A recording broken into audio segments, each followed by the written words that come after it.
അപ്പോൾ power sharing ഒരു ഗവൺമെന്റിനെ സംബന്ധിച്ച് ഏറ്റവും ഇമ്പോർട്ടന്റ് ആയിട്ടുള്ള ഒരു കാര്യമാണ് പവർ ഷെയറിംഗ് എന്ന് പറയുന്നത്. അപ്പം ഏത് തരത്തിലുള്ള ഒരു ഗവൺമെന്റ്, മോഡ് ഓഫ് ഗവൺമെന്റ് ആയാലും അവിടെ വ്യത്യസ്ത തരത്തിലുള്ള പവർ ഷെയറിംഗ് ഉണ്ട്.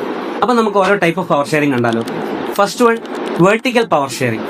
അതായത് central government, state government, local government എന്നിങ്ങനെ തരത്തിൽ പവറിനെ നമ്മൾ ഓരോരോ യൂണിറ്റിൽ ഡിവൈഡ് ചെയ്യുകയാണെങ്കിൽ അതാണ് vertical power sharing. Horizontal power sharing എന്താണ്? നിങ്ങളെല്ലാം കേട്ട് കാണും അല്ലേ? നിയമസഭ, ലോകസഭ, അതേപോലെ തന്നെ അതിലുള്ള മന്ത്രിമാര്, എക്സിക്യൂട്ടീവ്സ്, IAS ഓഫീസേഴ്സ്, പിന്നെ നിയമ സംവിധാനം അല്ലെങ്കിൽ ജുഡീഷ്യറി. അങ്ങനെ ഈ 3 യൂണിറ്റിലായിട്ടാണ് നമ്മൾ പവർ ഡിവൈഡ് ചെയ്യുന്നതെങ്കിൽ അതിനെയാണ് ഹൊറിസോണ്ടൽ പവർ ഷെയറിംഗ് എന്ന് പറയുന്നത്. മൂന്നാമതൊരു ടൈപ്പ് ഓഫ് പവർ ഷെയറിംഗ് ഉണ്ട്.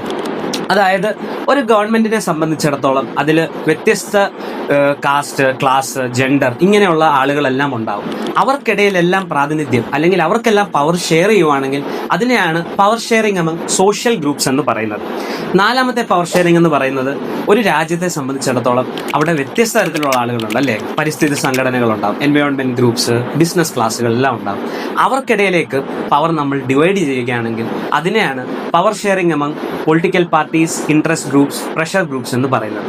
ഇതാണ് 4 ഫോം ഓഫ് പവർ ഷെയറിംഗുകൾ നമ്മൾ പ്രധാനമായി പഠിക്കുന്നത്.